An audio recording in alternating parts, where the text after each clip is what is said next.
Imagine só, um garoto de 3 anos treinando quase 100 golpes mortais por dia, derrubando quase 30 gangues em 24 horas e crescendo com a força de quebrar ossos de titânio com as próprias mãos. Fala pessoal, bem-vindos ao canal Shinjo. Hoje vamos conhecer a trajetória e as técnicas do lutador mais implacável de luquismo, Park Jong-un.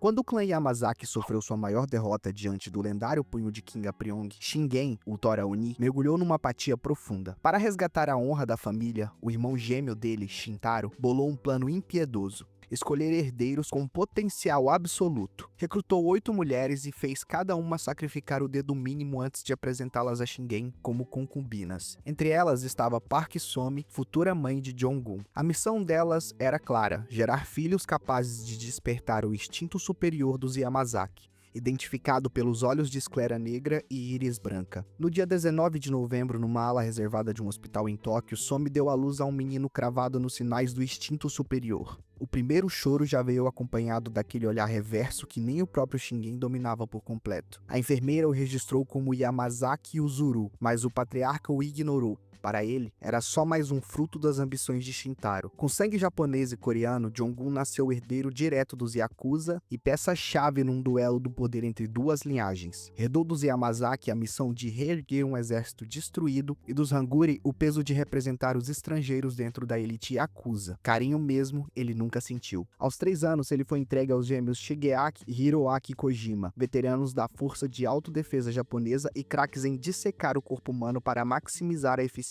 no combate. Eles tinham uma única meta: transformar Jong-un no sucessor perfeito. O treinamento era implacável. Cada mês, uma arte marcial diferente. 30 dias dedicados à disciplina do mês. Teoria na parte da manhã e 100 repetições de golpes básicos sem erro logo em seguida. Quando vacilasse, começava tudo de novo. No 30º dia, o exame era filmado por Shintaro para o arquivo do clã. Jong-un nunca falhou. Aos 6 anos, dominava 27 estilos de luta, de Shotokan a Kyokushin, de Judô a Muay Thai e luta livre, além de variações com armas como bastão curto, tonfa e faca reversa. Por aprender com uma rapidez fora do normal, ganhou o apelido de gênio, mas pagou um preço altíssimo: a obrigação de assimilar cada vez mais rápido, o isolamento total e testes surpresas no meio da madrugada, quando capangas invadiam o quarto para atacá-lo no escuro. Mesmo assim, ele nunca errou. Apesar da rigidez, os irmãos Kojima foram os únicos mentores de Jong-un. Shigeaki lhe passava clássicos da filosofia marcial, enquanto Hiroaki ensinava tudo sobre fisiologia e recuperação muscular. Aos 8 anos, Jong-un já sabia que era ciclo de Krebs e sinalização nervosa. Chegou aos 10 anos enfrentando 12 adultos num torneio clandestino em Osaka e saiu sem nenhum arranhão. A gravação explodiu na Dark Web da Yakuza. Daí em diante, deixou de ser só um experimento e virou ativo estratégico. Aos 11 anos, Somi lhe deu uma missão impossível: em 24 horas, subjugar todas as gangues juvenis da Grande Tóquio. O protocolo era direto: desafiar o líder, vencer, obter o termo de vassalagem e, se alguém resistisse, levar a luta para as ruas, intimidando quem quisesse testemunhar. Ao meio-dia, 16 gangues já tinham caído. Em Koto, seu primo Haruto Yamazaki viu Jong-un eliminar 50 capangas da garra de Shiba em 7 minutos. A partir daí, nasceu um código de conduta: usar o medo como limite, não como sentença. Jong-un passou a quebrar ossos em vez de matar devido à influência de seu primo. E, em 24 horas, subjugou 29 gangues, incapacitou 117 inimigos e não deixou nenhum morto. Shingen liberou sua entrada no Conselho Júnior, mas o que mais marcou Jong-un foi a lição do primo Haruto: poder não precisa ser devastação.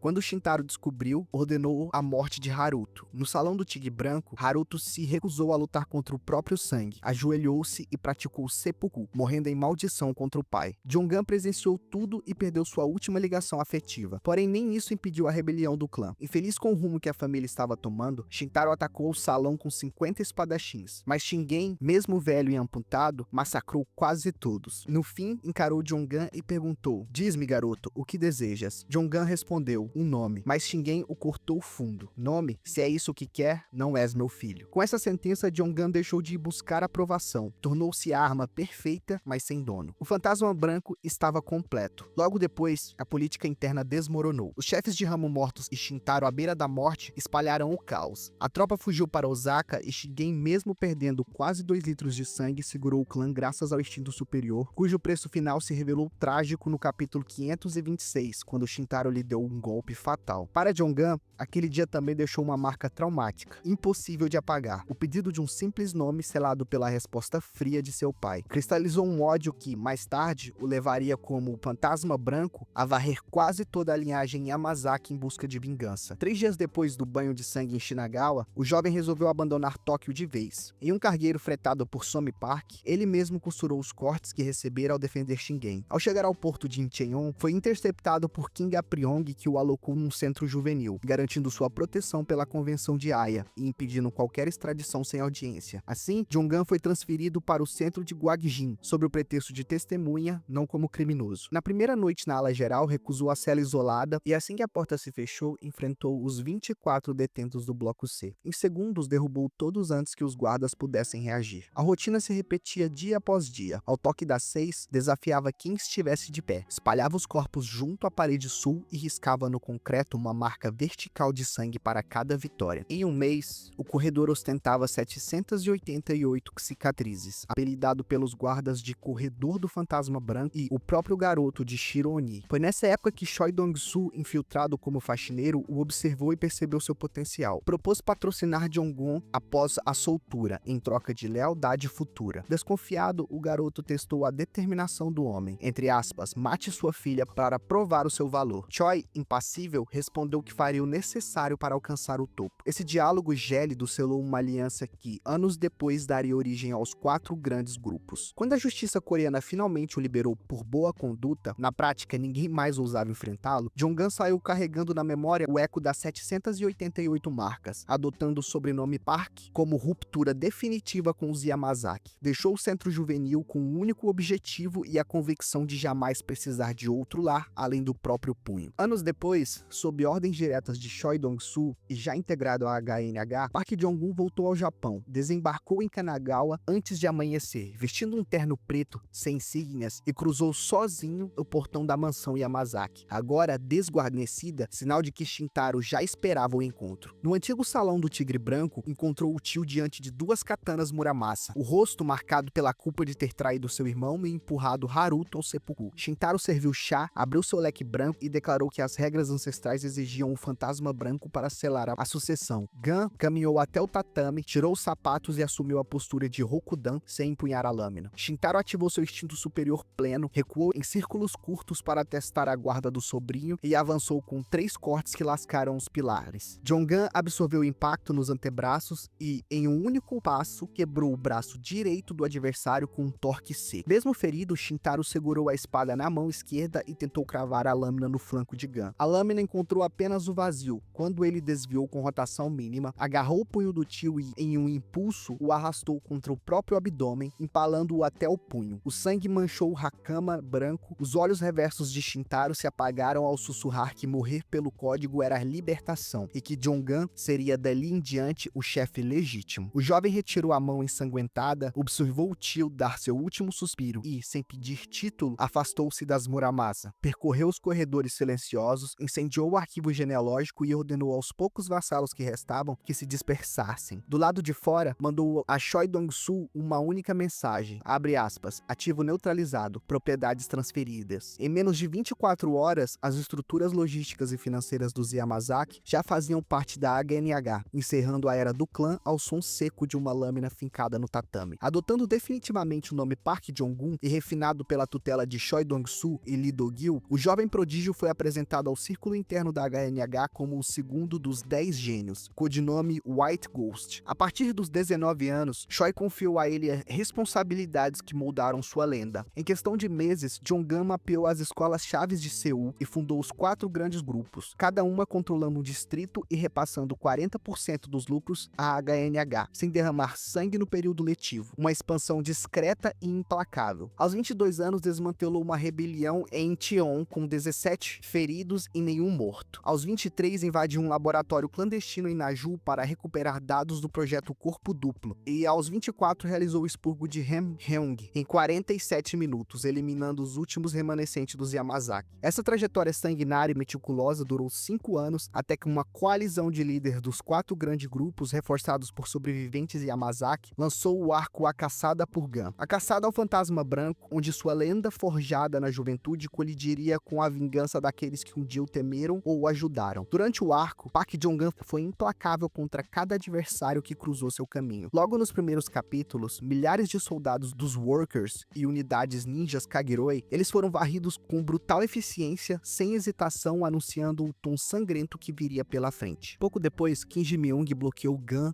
em uma rua estreita em Cheongdam. Sem trocar palavra, canalizou toda a rotação de quadril no primeiro soco de convicção, um cruzado de direita de torque altíssimo, que acertou o antebraço esquerdo de Gun. Jong-un absorveu o choque e devolveu com um chute baixo interno na perna de apoio de Gi-myung, e no mesmo fluxo girou o tronco para cravar um cotovelo na têmpora. Em seguida, baixou o centro de gravidade e encaixou um gancho de esquerda no fígado. O ar escapou dos pulmões de Gi-myung, que quase caiu de joelhos. Mesmo assim, o líder do Big Deal agarrou sua cintura tentando arremessá-lo contra o muro. Recebeu em troca uma joelhada diagonal no plexo que estalou sua oitava costela e terminou projetado de costas em um Ozoto Otoshi, com seu braço preso em uma chave americana até o estalo final no ombro. Gi-myung caiu de joelhos e antes que ficasse inconsciente, levou um stomp vertical no externo com bastante força e apagou na hora. Enquanto Gun mancava com a fratura no antebraço e a costela lesionada, Jang Hyun surgiu sob a chuva e empurrou o corpo inerte de Gi-myung para o lado. Os olhos castanhos de Hyun, agora incendiados pelo instinto animal que ele desenvolveu nos treinamentos com Lee Do-gil, brilharam quando ele desdobrou o bastão retrátil em um estalo metálico. Com o braço direito imóvel, Gun ergueu a guarda canhota em posição lateral de Kyokushin. Hyun avançou com 2 jabs seguidos, um para medir distância, outro para testar a abertura do cotovelo. Gun recuou meio corpo, desviou por centímetros e respondeu com um golpe de calcanhar que sacudiu o bastão. Com espaço curto, Gun agarrou o braço bom de Hyun, colou o quadril e derrubou de costas no asfalto. Hyun rolou para amortecer, tentou um ataque de tesoura de jiu-jitsu, mas Gun recuou e esmagou a manobra com um chute de machado na clavícula direita, quebrando a articulação. Mesmo assim, Hyun se ergueu num joelho, cuspindo sangue e investiu com o ombro esquerdo. Por instinto, Gun encaixou um underhook e finalizou com um martelo vertical no tórax, arrancando o ar dos pulmões de Hyun e deixando-o inconsciente. Cambaleante, Jong-un manteve-se de pé, mancando rumo ao próximo desafio. Antebraço fraturado, costelas fissuradas e sangue na testa, mas a determinação continuava inabalável. No cais abandonado, Seong-Yun-han emergiu das sombras. Ele esmagou um frasco de colírio experimental e aplicou nos olhos, restaurando temporariamente sua visão. A técnica infinita de Yun-han misturava socos de boxe, chicotadas de capoeira e cotoveladas de Muay Thai em ângulos imprevisíveis, forçando Gun a adaptar sua leitura tática como nunca antes. Decidido a encarar o trunfo, Gun absorveu cada golpe até encontrar uma brecha. Enterrou então seu soco vertical no fígado, seguido por 6 golpes cirúrgicos. Joelhadas no plexo, gancho no queixo, cotovelo na clavícula, chute baixo interno, ombro esmagador e palmada na têmpora. Yun-han resistiu, mas o combate parou quando um chute giratório aprofundou a fissura na costela de Jong-un. Sob um container aberto, Gun apostou em um golpe decisivo. Um chute de machado vertical que rompeu o bloqueio de Yun-han e comprimiu seu crânio contra as vértebras cervicais. O corpo de Yun-han caiu no asfalto encharcado, mas Gun não teve tempo para comemorar. Jong-gu surgia no horizonte. Anos antes, aos 16 anos, em um beco de Mapo iluminado por lâmpadas de sódio, Gun havia aparecido a mando de Choi Dong-soo para avaliar o jovem Gu. Vestido com um uniforme escolar impecável, encostou-se à parede suja e, sem palavras, iniciaram a dança da luta. O primeiro embate foi clássico. Gun atacou com direto e cruzado de boxe. Gu amortizou o cruzado com o cotovelo de entrada que cortou o ar. No segundo seguinte, trocaram chutes baixos de Kyokushin e chutes de sabre de Taekwondo, interrompidos por cabeçadas imprevisíveis. O equilíbrio se quebrou quando Gun encaixou um gancho no fígado. Gu cambaleou, sorriu de dor e ergueu do chão uma corrente de bicicleta enferrujada. Empunhando-a como nunchakus, Gu rasgou o dorso do nariz de Gun até o supercílio, abrindo um corte diagonal que marcaria o rosto do rival. O sangue turvou a visão, mas Gun agarrou a corrente, girou o corpo e lançou Gu de costas em um ultimata brutal. No impacto, seu ombro estalou. Preso ao solo molhado, Gu sentiu o ligamento ceder num kimura até que ele surgiu em silêncio, acendeu um cigarro e decretou o fim do combate. Gu deixou o beco com uma cicatriz e uma lição: nunca subestimar seu futuro companheiro. Horas depois, sob as ruas do porto de Incheon, no desfecho da caçada por Gun, Jong-un mancava com o braço direito, pendendo em um ângulo impossível e as pupilas trêmulas de fadiga. Gu então cruzou o portão enferrujado, arremessou-lhe um maço de cigarros e provocou em um tom quase carinhoso que ainda havia tempo de mudar de vida. Gun sorriu, um gesto falso, e aceitou o maço sem acender. A primeira sequência foi sem armas. Gu testou a guarda de Gun com combinações curtas, cada bloqueio fazendo o antebraço fraturado ranger. Quando Gu percebeu a lentidão, sacou um relógio de aço, instalou a pulseira e o transformou em uma lâmina improvisada. O metal riscou o ar, rasgou o casaco e reabriu a fissura na 8ª costela de Gun. Na fase seguinte, John Gunn buscou o Clint para neutralizar a mão armada. Gu reagiu e o lançou sobre pallets molhados. Durante o rolamento, Gu perdeu o relógio e pegou um vergalhão solto. Gunn desviou por milímetros e conectou um gancho ascendente na mandíbula de Gu. O som seco ecoou, mas Gu cuspiu sangue e riu, chamando-o de pervertido de lutas. Com a chuva caindo forte, Gunn, sem poder usar o braço direito, adotou a guarda de boxe em uma mão e tentou o gancho no fígado que derrubara Gimyung. Gu previu, girou fora do alcance e desferiu um chute giratório alto que trincou sua têmpora ferida. Os olhos brancos oscilaram. Antes que Gunn recuperasse o foco, Gu encaixou o vergalhão na axila e executou um Tai Otoshi adaptado. Gunn caiu de ombro no concreto, o som da fratura abafada pela água corrente. Mesmo prostrado, John Gunn ergueu-se num joelho e desferiu um último soco com a mão esquerda. Gu o aparou, contra-atacou com um martelo invertido no occipital e, em um movimento rápido, quebrou o vergalhão sobre o tronco do rival. O sinal claro que o duelo acabara fez Gunn desabar de bruços. A chuva lavou o sangue dos lábios enquanto seus olhos brancos se fechavam, e Gu permaneceu de pé, respirando fundo, observando o maço de cigarro no chão, o convite final que Gunn nunca aceitou. Após semanas de combate ininterrupto e a vitória arrancada sobre o segundo corpo de Ryung-Suk, Park Jong-gun encerrou sua jornada provisória na divisão especial de Seul. Algemado e rodeado por agentes, permaneceu em silêncio, deixando seu corpo exausto falar por ele. Na cela, privou-se de qualquer conforto e dormiu sentado, como quem sabe que cada segundo de descanso é uma fração desperdiçada do próprio instinto superior. Para Gunn, a prisão não foi um cárcere, mas uma pausa estratégica. O momento de refletir sobre o que move um guerreiro sem armas. A filosofia que guia seu punho inquebrantável é simples e implacável. Força não é só dano infligido, mas a soma de resistência, adaptação e propósito. Cada golpe, cada queda e cada cicatriz lapidam corpo e mente, transformando dor em progresso contínuo.